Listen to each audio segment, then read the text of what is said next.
Okay, so we are going to look at how to compare and contrast things, right? Or how to identify what is similar and what is different about items, right? First question should be, why is it important, right? Why is comparing and contrasting things important? Well, there's a couple reasons why, right? First is that it shows that you can think critically.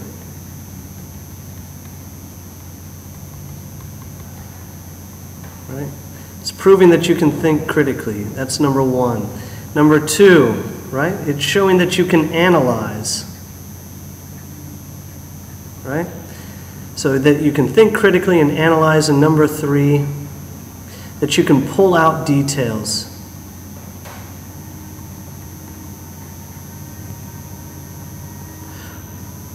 Right? So you can read something, you can pull out what is important, what is similar, and what is different between things.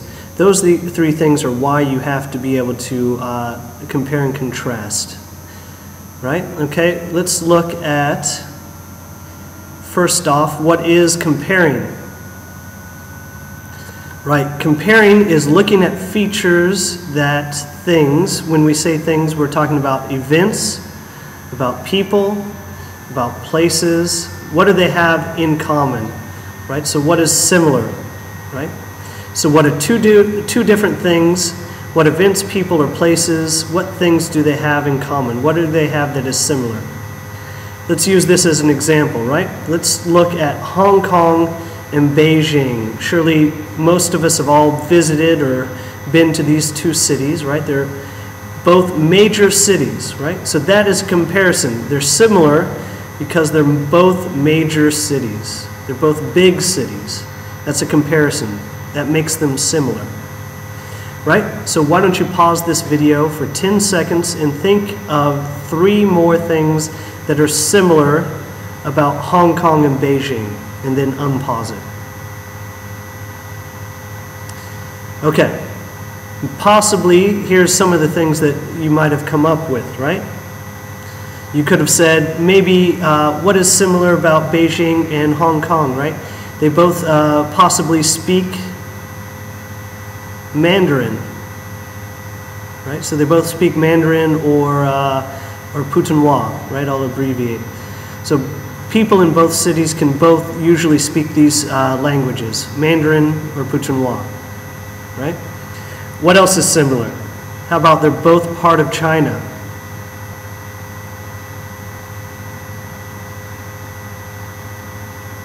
So they're both part of China. Last, right? They both have large populations.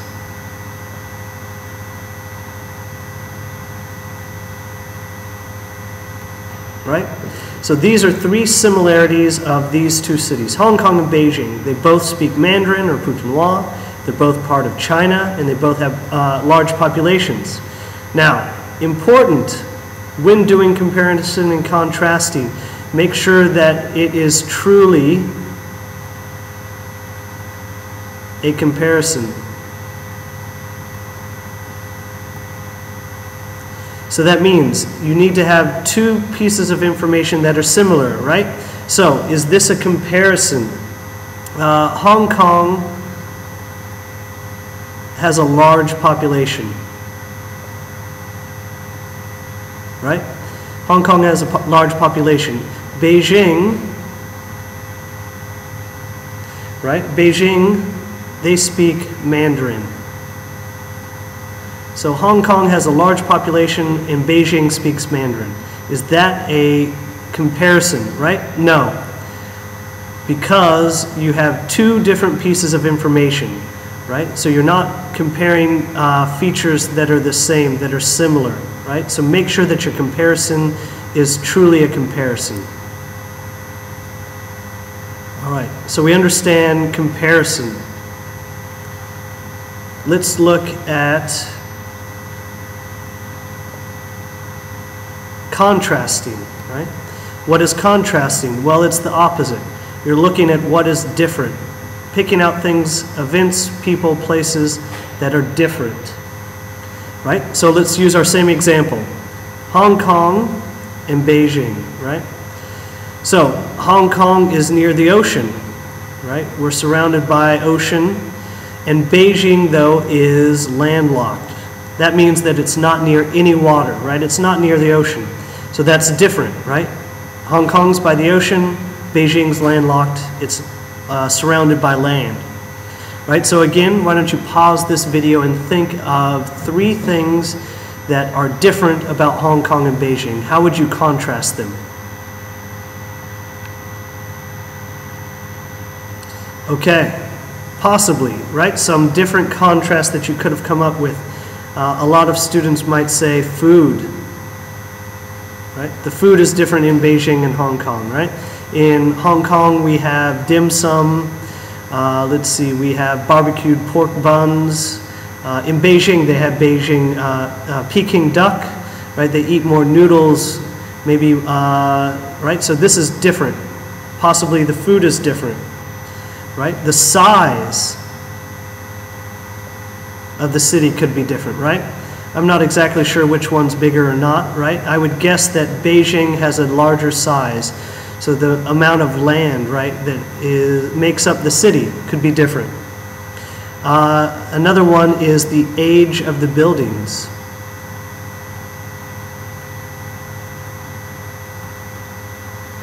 Right, so Hong Kong, think of all the new buildings that we have in Hong Kong, the IFC, right, the Kowloon building that was just finished, the tallest one in the world.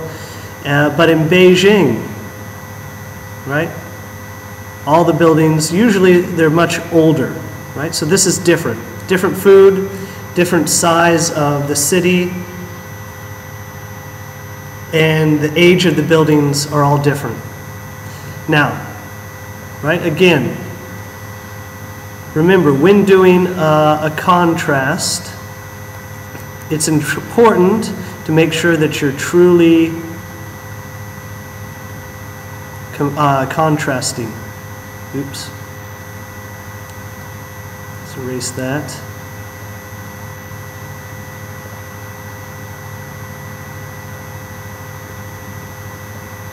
Truly contrasting, right? So you have to have 2 things that are different. Let's see, for example, in Hong Kong, if we said Hong Kong likes to eat dim sum, right? So we compare the food of Hong Kong, and in Beijing, right? Beijing has lots of crime, right? Are we looking at similar events, people, places, right? No. Food and crime are not the same, so this is truly not a comparison. It has to be like information. All right.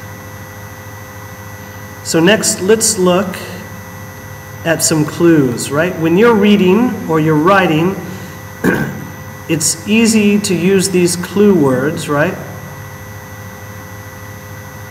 To determine what are you doing. Are you comparing or contrasting? So these are words that mean that they're the same, right? So this is comparison. You're comparing things, right? When you see the words all, both, like, likewise, similarly, like. All the people in Beijing and Hong Kong speak Mandarin, right? Both cities are major cities. Hong Kong has a large population. Similarly, Beijing's population is big, right? So that means that you're comparing what's the same. If you're looking at differences, right, this is going to be contrast. Contrasting, right? Unlike, by contrast, however, except, different, on the other hand, right? So these are clue words when you're contrasting. Unlike Hong Kong, Beijing eats more noodles. People in Beijing eat more noodles, right? By contrast, the age of buildings in Beijing are much older, right? So you're showing that you're explaining the differences.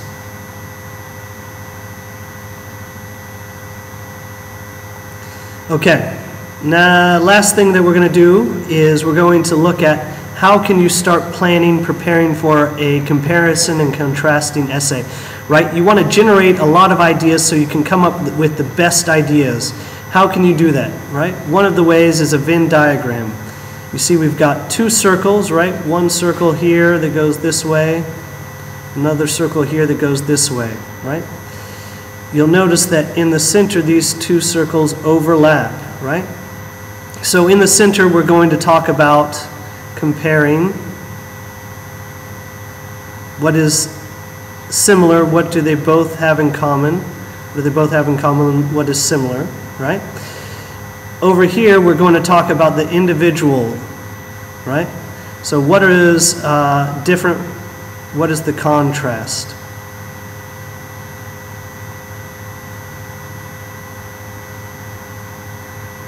Right, so in each one. For example, let's use the example that we've been using, Hong Kong and Beijing. Right, so how do you compare them? We said they both speak Mandarin. Right, we both said that they're part of China. Right, large populations. And then we could add any number, right? There's hundreds of different comparisons that we could make, similarities between Beijing and Hong Kong, right? So what is different though? What were some different characteristics of Hong Kong that make it unique from Beijing, right? We said dim sum, the food. Over here we could say Peking duck. We said the size. Maybe we would say that this is a small size city. The area. Maybe the small area, and this is a large area. Again, I haven't looked this up, so I'm not saying that's true. We could look it up though and see if it's correct. And the third thing we said was Hong Kong has new buildings.